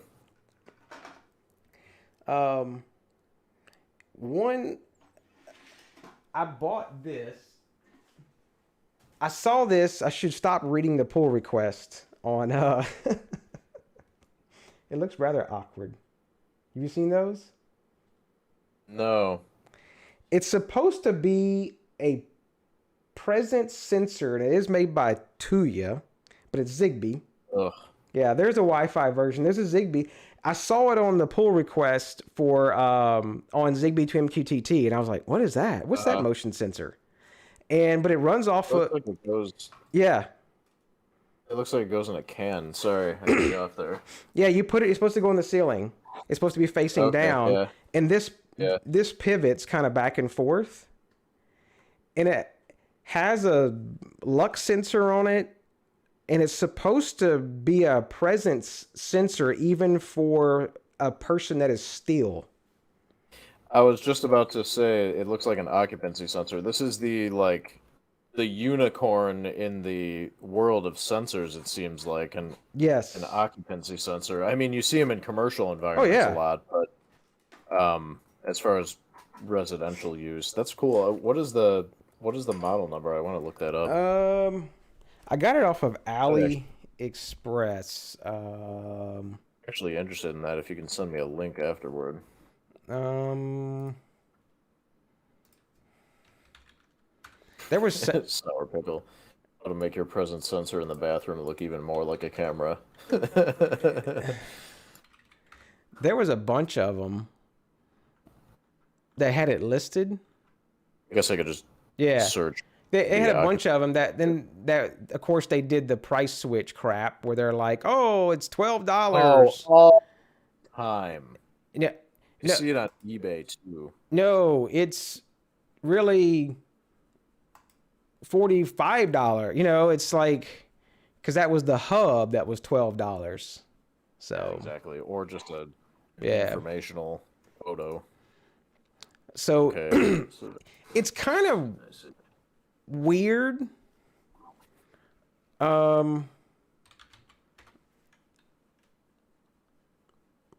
Supported devices. It's Oh, it says motion sensor, but I'm hoping that's just a translation issue, maybe. Because if this is actually meant to be a true occupancy sensor, that's awesome. Oh yeah, radar. Okay, is this a microwave? I guess. It's a PIR. I think it has both in it or something. Oh, okay. Oh yeah, it says okay. It says infrared. Then I see radar. Or if that's just a translation error. I don't like the new search in it's okay. Okay, yeah. Everything looks nicer in the docs for Zigbee and MQTT, but I can't find anything anymore. See, I would just so here it is. Okay. Oh, so it's actually supported already. But if you do search, there was actually 2 pull requests. Someone actually went and attached it to a Tuya Zigbee hub. Oh, the gateway. And they went and got all the data point IDs and stuff, and so they added. So it was like the second pull request. It kind of caught my eye, and I was like, wait a minute. And so that's why I went and looked over here and saw it. I got you. Leave it to Tuya to take a protocol that's supposed to be like. Yeah. I don't know. Of course, they have to do manufacturer-specific stuff. I mean, a bunch of other manufacturers do too, but there's just something about Tuya doing it that really rustles my jimmies. Yep. Yeah. So there's the kitty cat. Yeah. It meowing, but it looks nicer, but I can't find anything either. Yeah. I get it. It was a big ass list, and you just had to scroll, but I just can't find stuff, so I don't know. So. Yeah. You know what? I'd like to comment that midnight when I'm working. I work from home. Midnight when I'm working, will jump on my desk and sit in front of my keyboard. But right now, when I would like him to do that during the live stream, he's of course not. So he just comes in here and meows and makes his presence known and then leaves. Cat giveaway now? Jim. No. Cat giveaway. No way. I'm not the doing Zigbee. I haven't that free pad. Is that thing where they were making like DIY Zigbee stuff or something like that? There's one project in particular that there's like a full SDK, I think, for it. And there's a free and a paid version. Yeah. But Yeah, I don't know. So I saw somebody asking about pre-flashed. If I think he just does US through Amazon. Is the cough stuff, which he's done some pretty cool stuff. I know we bothered. He's been in the Discord a couple times, and we like bombarded him with different products. And so he came out with the BR30s, and that is an A21. It's not an A19 bulb. But I thought this was kind of cool for the WLED people that you don't have to flash the bulb over to WLED if you want to control it with WLED. You can. He has the firmware in ESP Home when it comes with them, where you can actually control it with WLED to do all the cool blinky stuff. It is actually cool. So, I mentioned this in your Discord server, but I find it so interesting that A21 seems to be the popular form factor for pre-flashed as opposed to A19. Yeah, and it just confuses me because it's trouble to fit. It's hard to fit in some fixtures. That's what I mean. I feel like A19, at least in the US, I don't know outside the US, because I know the base E26 is pretty much the same as E27. Yep. They're pretty much interchangeable from what I understand, because it's a millimeter difference. Yep. But the form factor, at least in the US, A19, I'm almost positive is more popular than 21. Exactly what you just explained. You were talking about pre-flash plugs, Home Ace. They do have pre-flash. I can't say it. Cough has them. Atham has them. There's another guy that does 3D printing. TH3D. I know Stone maybe to tell me does some pre-flash plugs. And you can also find. I think I've seen some S31s on eBay that are pre-flashed. But they've been doing some amazing, I don't know if they're still there, I tell people, I can't, while we have the S31, I just, unless you're like really, really got to have it pre-flashed. Or you just like that form factor more for some reason, the pill style. Yeah, I guess. Are these out of stock now? Everybody buy them? Oh no, they're still 31. They're still there. So they're $9 now. I think they were like $7 last week or something. $1. Yeah. But you had to buy them. Deal. You had to buy them in separate orders. Yeah, I had to buy them one by one. I'm like, I'm at one. What if you wanted to buy like 50? You know, that was like a pain. Yeah. So, and I know a lot of people always ask, well, why do you like the S31 so much? Is just because like there's because screws. Travis is paid directly from IT or however you pronounce that. He's money straight in his pocket. I'm just kidding. No. Whatever. Order them, get them wherever you want. But it's like there's get them from the guy around the corner. I don't know, but it's like because they have screws on them and the pads are broken out. If you don't want to solder, you can do the little clippy boys on them. Yep. I showed that in my laundry video thing. What else? The button is GPIO 0, makes it easy to flash, so you don't have to solder or clip GPIO 0. Delicious, really. What else? The template. The power monitoring chip. Yeah, there's no template. It's built right into Tasmota, so you just go pick configure module S31, and it's pretty closely calibrated, so you don't have to calibrate it at all, unless you really want to get super close. What else? And the 15 amp. The 15 amp or 16 amp or something like that. 15 amp. What else is good on the thing? Yeah. The form doesn't block the other plug. I've had 2 of them on my washer and dryer for probably 3 years now. And I mean, there's nothing bad I can say about them. They got a really good power monitoring chip. So until those go away, I can't really say like, hey, go get the cough plug or go get the Atham plug or, there's because if you screw up changing them or a bad upgrade or something, you're pretty well screwed on some of those. The S31, oh well, bust out your screwdriver and reflash it again. No big deal. Now, So the one thing you do have to be careful with, it's pretty easy to strip the screws yeah, on the S31 I've found, so you just have to be careful. Just use the right screwdriver and just be careful. But yeah, I mean, apart from that, the fact that they look a little weird, yeah. I'll say, If I those are have, really the only disadvantages that I can think of. and there is a what? So they got a little square look to them. If you haven't seen them before. Yeah, they're definitely not the most aesthetically pleasing. Yeah. So, But I think they're meant to be they're in really meant to be part of your home decor. this oddly shaped gray thing. Justin, I'm sorry, I keep cutting you off, Travis, but Justin's comment is hilarious. What's he got? He said pot meat kettle when I said they look a little weird. If you try to put this gray thing on backwards, like you can't figure out how this damn gray cap goes on sometimes. So Oh yeah, it's a little, yeah, it's not a perfect rectangle. no, but it's cool. You just pop them off, and there's screws underneath there. The cover slides off. They're pretty cool.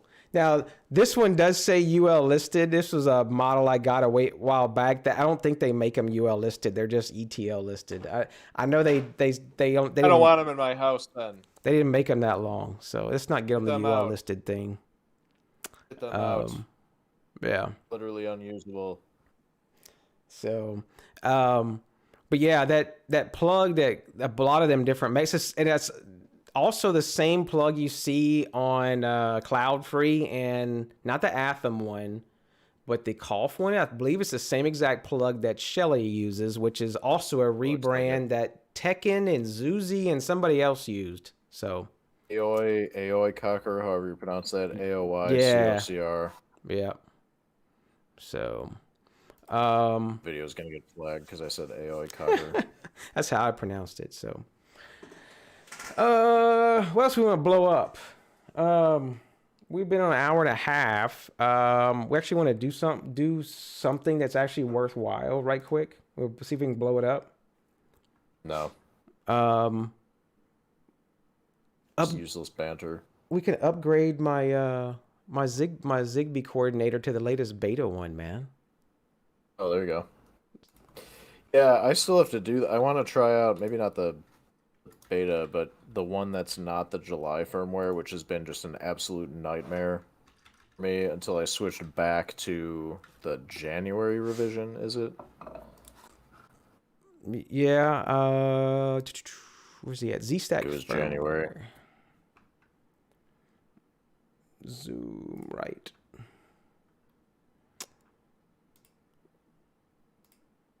I saw Texter posted about this one today. Someone also made one with the hardware flow control, and I'm like, ugh, I'm not gonna run that on my production Zigbee network. And I did.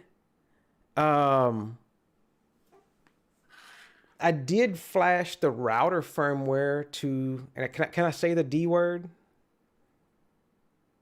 Can I say What? Oh. Oh gosh. I think it actually, yeah. See, look, it even says it on here. It does say that. It's lovely word. It says dongle on the thing. Right on the. Yep. Zigbee 3.0 dongle. Sure does. So, because adapter is too complicated of a word. Hold up. See, I need my. See, this is where I'm gonna lose the thing.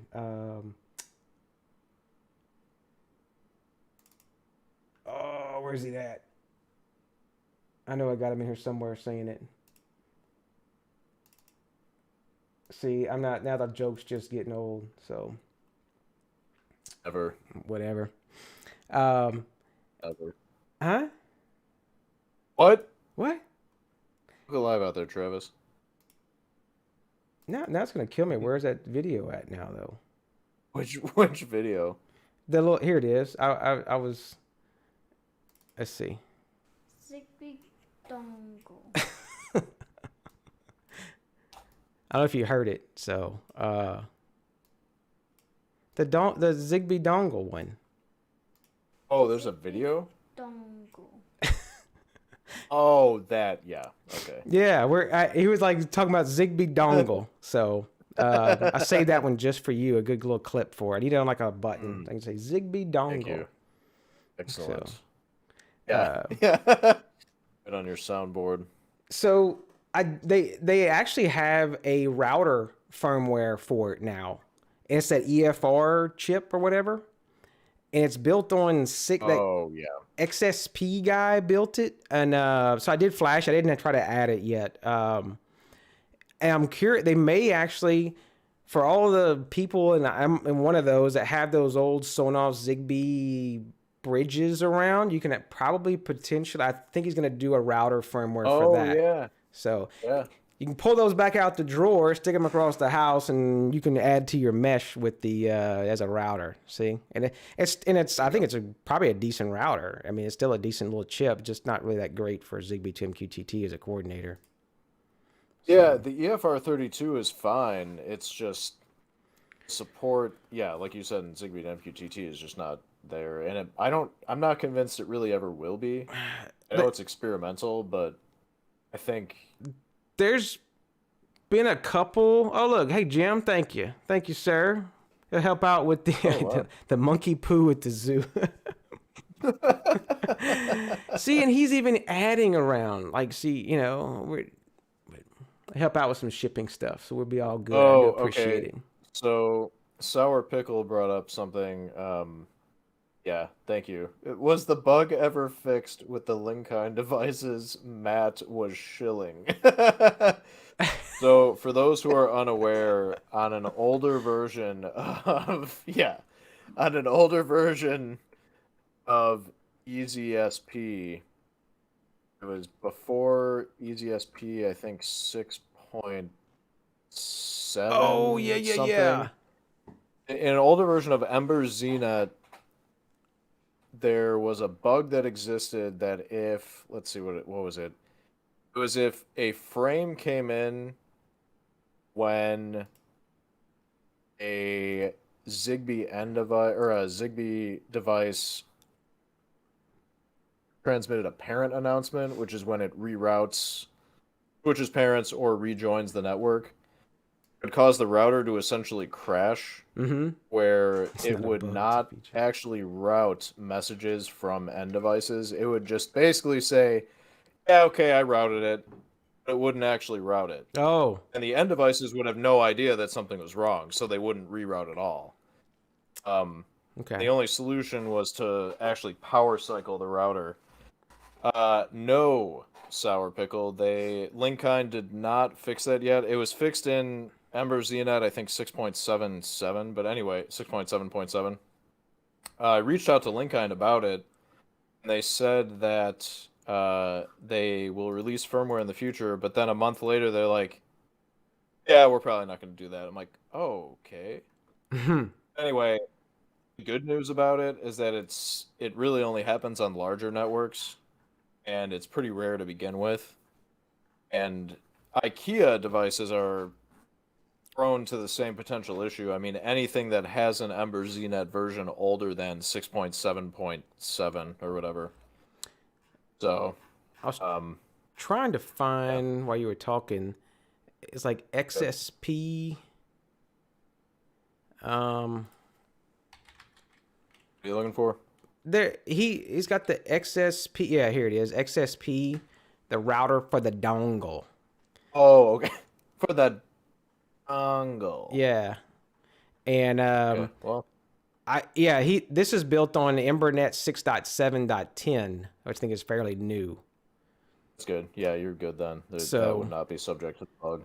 And I just used this to flash it. Used the Docker run to flash it, so it didn't install anything, and it was pretty simple to do. So yeah, that'll be a really good router. I mean, the EFR32 is a powerful chip. So he had a feature in here which I thought it was interesting, that if you send data through the serial port, the router will forward the data to the gateway. I guess you could inject Zigbee packets with it. I mean, if data is sent to the yeah, router, maybe. Huh. It was weird. Yeah, I mean, maybe connecting devices, like, I don't know, connecting a serial device or something. It's kind of cool, though. Ah, it works for IT. Okay. You would have some kind of component just wired onto it, maybe. I don't know. So, so if we wanted to, I figure we would actually learn something more than all the weird brand names on Amazon. We would actually take and pull down my Zigbee network and flash this chip. It's actually pretty easy to do. So I'm using right now my production one, the Sonoff Zigbee 3.0 USB Dongle Plus. Yeah, it's a whole lot to say. That's what I'm using too, actually. I switched from my ZZH. Oh, thank you. If I'm saying it right, Terry or Terry? I don't know. Don't ask me to quote names. So thank you, sir or man or whatever it may be. I'm probably don't screw that up as well. I know if I know I've posted about this before, and I'm always grateful that, because I remember we've been in an area where we couldn't get those damn coordinators. Oh yeah. It was like, everybody's like, well, how do you get a coordinator? And I'm like, I know. I would be recommending something CC2652 based, and someone's like, okay, cool. Which one? And it's like, well, this one, but they're all out of stock. Yeah, they're out of stock. Yeah, so this one is, all right, Justin. So if you're in the U.S., they do, and because I know you don't want to play the game of waiting for the slow boat, especially right now. Cloud Free has them. I think shipping is like $5 or $6, and he has some in stock still. Yeah, $5. And oh, really? I'm gonna buy them all. I don't care who or where you buy like your coordinator from. I can tell you hands down that still, as of I've been using one since January. I know Teddy's been using one before that. That 2652 series is just downright freaking amazing. Especially combined with Zigbee to MQTT. So whatever flavor, whether it be tubes that you want to Ethernet or whatever, I just say do it. And you can buy these direct from IT as well. So, and to clarify, there's nothing wrong with the EFR32. In fact, it's probably it's at the level, from what I understand, the current model, whatever it is at the level of the CC2652, I'm pretty sure. It's just that if you want to use Zigbee to MQTT, you're better off with a TI coordinator. Yeah. So if you want to use ZHA, then something EFR32, that's fine. Just like why I say the 2652 is that way you can use it with ZHA, and then it's like if you want to, hey, I don't want to use ZHA, I want to go to Zigbee to MQTT, be with the cool kids. Then you can take that same coordinator with you. So yeah, and you could with the EFR32, but it's experimental. And I know at least that Nortec stick comes up a lot, the one that has both Zigbee and Z-Wave radios. That one's. And as from what I've seen, it doesn't work with Z2M particularly well. No, not really at all. So that's stopping Zigbee to MQTT, and I'm gonna get the adapter right quick. Go ahead. Oh, what's that? No, I was gonna say, for anybody who's curious too, that Nortec stick, if you want to start out, if you're starting out with Zigbee, I would really not recommend that stick to start with, just because both chipsets, the Zigbee and the Z-Wave chipsets, are both pretty outdated. Yeah. So I do have one, but I bought it like 3 years ago. Yeah. So, and I actually use it for Zigbee sniffing now, which is useful.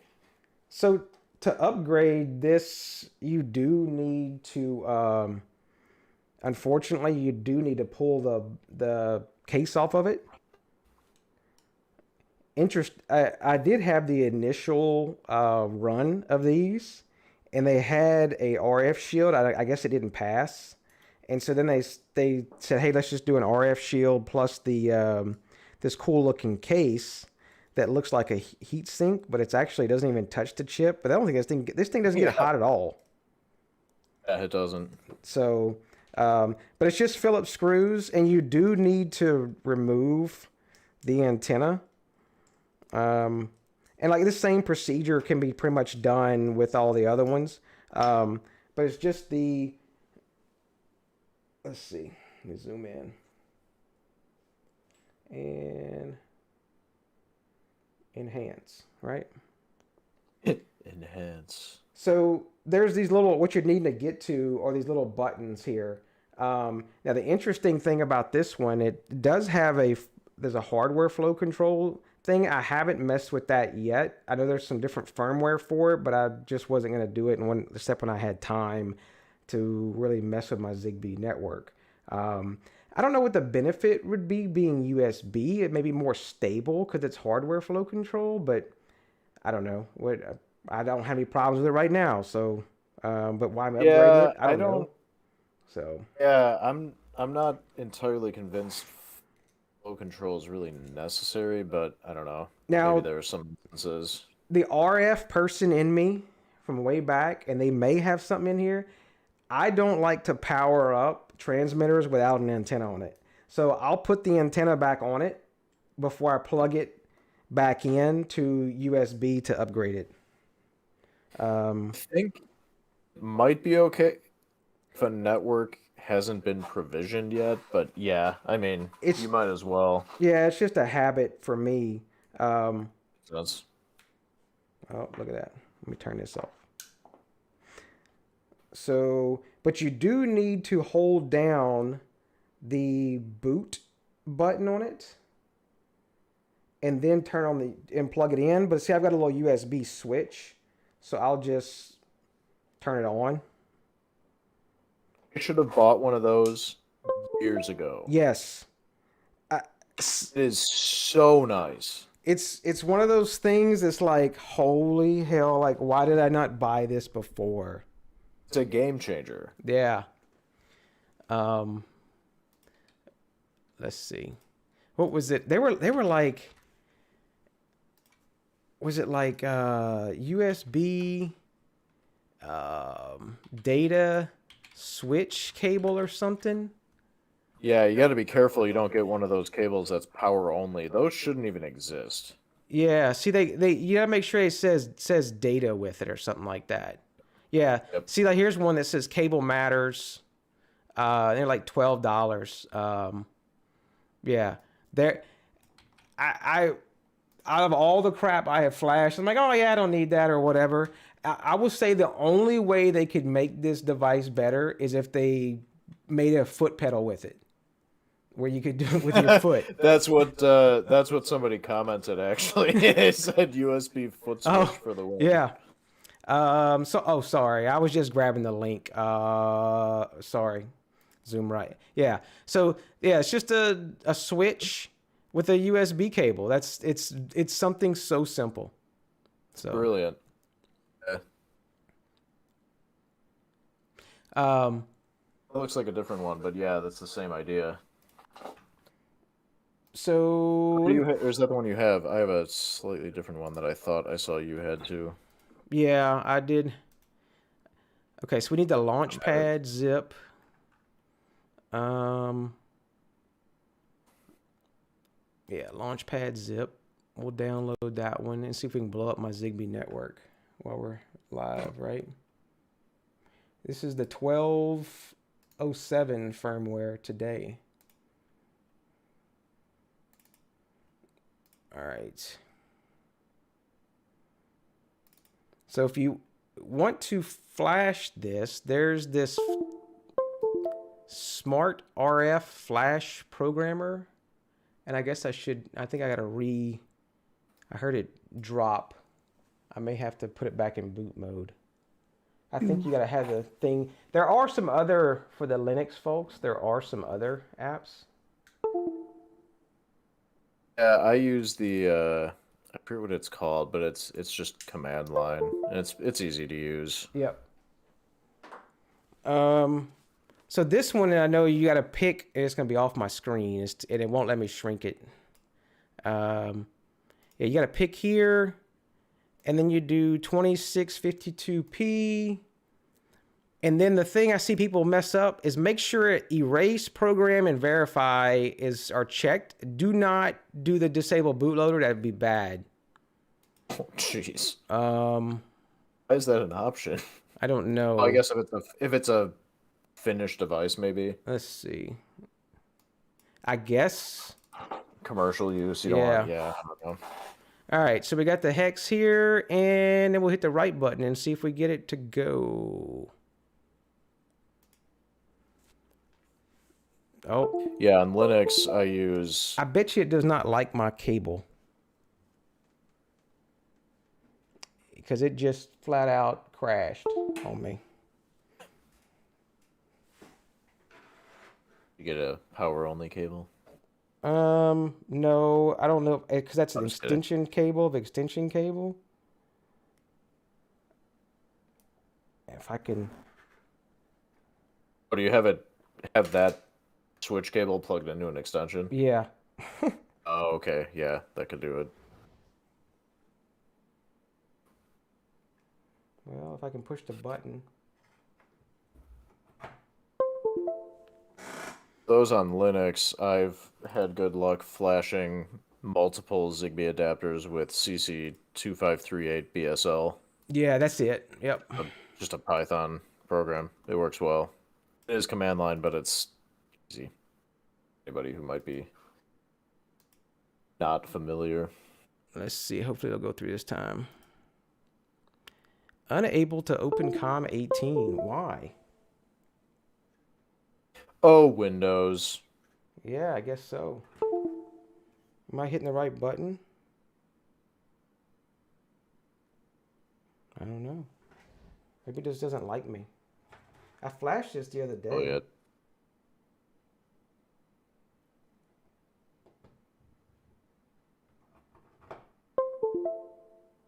It will hold the button longer now.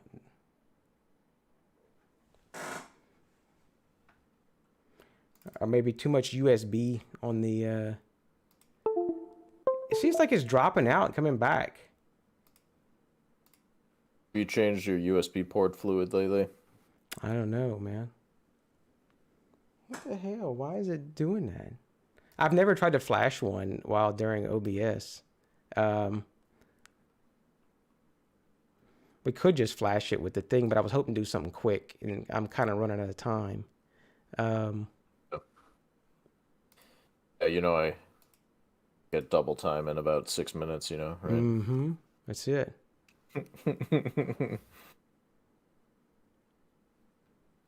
You hit refresh on it? See, it is night. Press Alt F4. Yeah, that's what we need to do. Just press it a bunch.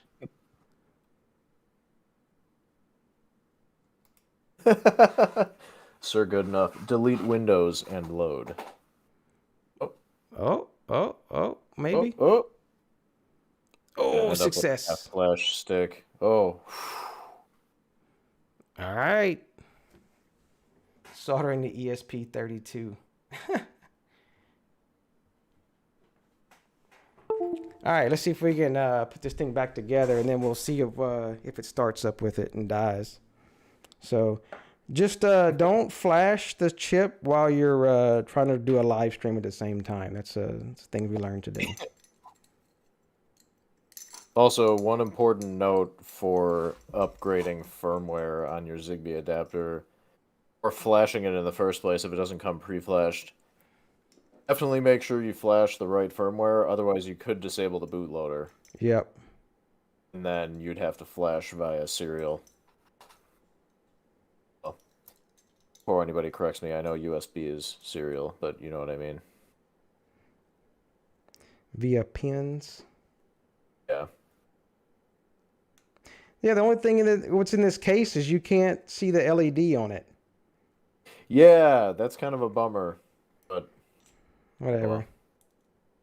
Well, I guess I don't really ever. It's our utility room anyway, so I guess I don't really ever see it much. If I can get this damn little screw in here. Yeah, it's a little tough. Imagine just flashing these all day and putting your screw. Oh gosh. You've got 200 of these to put together. It'll be like an elf situation. I flashed 85. I'm guessing somebody probably has to do this, I would assume. I would hope they've got it automated.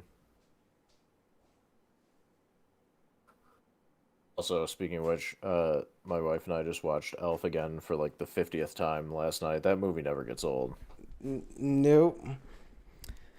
Let's see. Desk. Nope, zoom right. Okay. Let me start the container back up.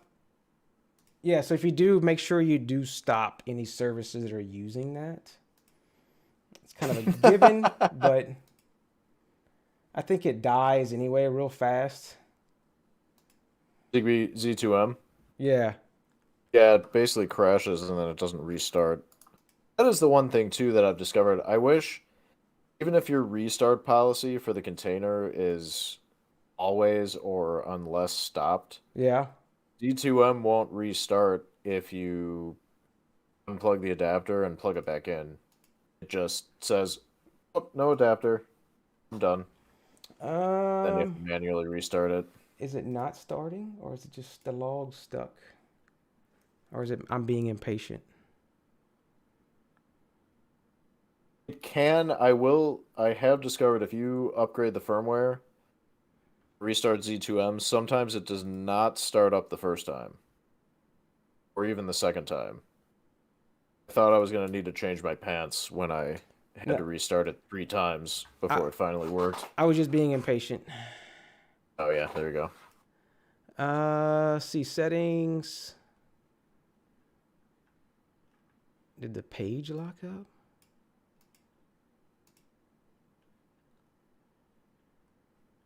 That's weird. Look, now it's like the page unresponsive. Oh, because I got the damn log rolling and it locked up the damn... The log had so much data in it, it was like making Chrome lag. Okay, that was my fault. Not... there we are. Okay, coordinator version, and we're good to go. So, one last thing. Where's the stupid other... The dongle. The dongle. What are you looking for? It to plug it in. Oh.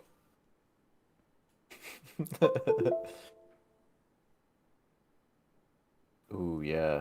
You're just gonna show that on live YouTube, dude? Yeah. I think if you hold the button down.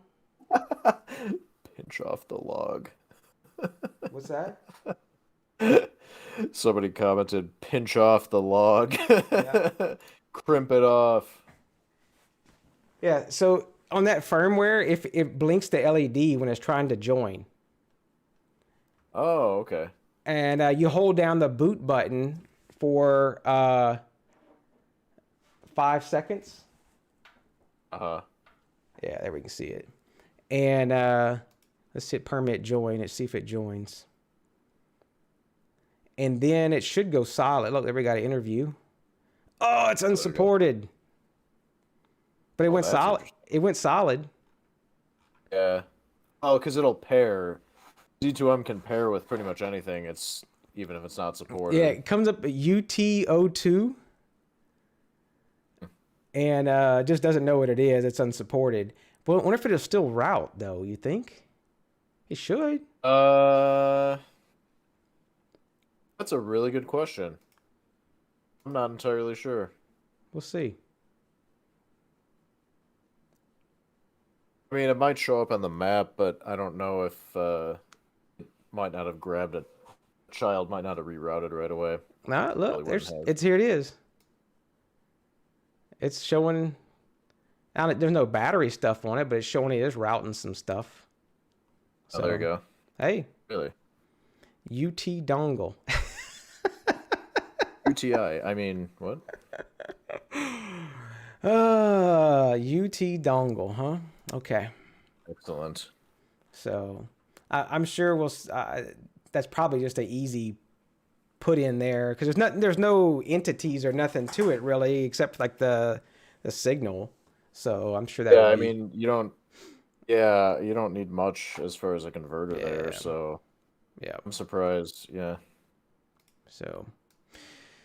All right, peeps. I didn't have anything else. I tried to keep it jam packed. Always got to keep the dongle jam packed. That's it. And Sir, good enough. holding the, you don't have to turn on the red Stuck light. the dongle in the wrong place.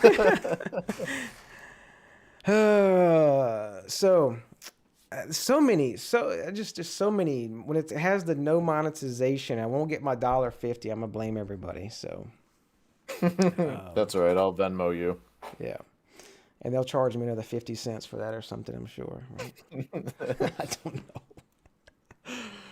All right, everybody. Hopefully I got everybody's list. I got 1,000 Discord messages, but I'll just go to sleep with them all and give me anxiety where I won't sleep all night. So, but we'll go from there. So, all right. Well. All right. Well, thanks for having me, Travis. That's it. And we'll see everybody later. Where's the end button? Where's the end button? Oh, this is awkward. I know. Oh gosh. Oh my God. We just no. wait, do we just like pause like we're frozen and then we roll out? Okay. So what you're about to see is just not serious. It's all parody. If there's any resemblance to actual real characters, it's truly just a coincidence, I promise. This week on DigiBear DIY, we're going to show you how to get rid of your farmer's tan. Is your shirt? Yes.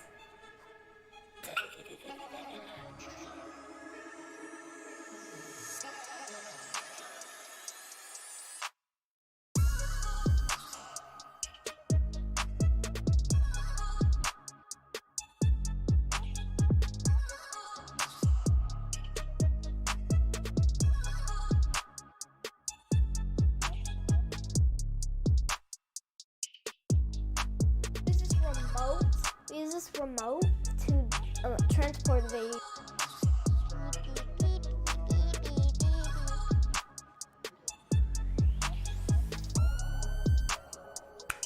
What the hell is even that? I'm just doing me, everything is on me, oh you matter what? We have a reputation to uphold. Matter what? Told you I'ma do me, why you hating on me? It's not adding up. I do roll like a Mack truck, country heart, I might cop a farm and go act up. Lot of scars, I was cold-hearted, now I'm back up. Keep it real, I do this once a month, I don't rap much. I just take the money and go stack up. Only buying car to get tatted up. All that other bull, it don't matter much. You only climb me, I put the ladders up. No fault, I done doubled up on the workload. They're gonna get so butthurt over this video. And they're just gonna be like, oh my God, I just wanna put like all the bad comments in this video. And they're gonna be like, y'all shouldn't have done this and it's horrible. And they're gonna be reporting the video even though we didn't show anything. And you have fun, right? Yeah.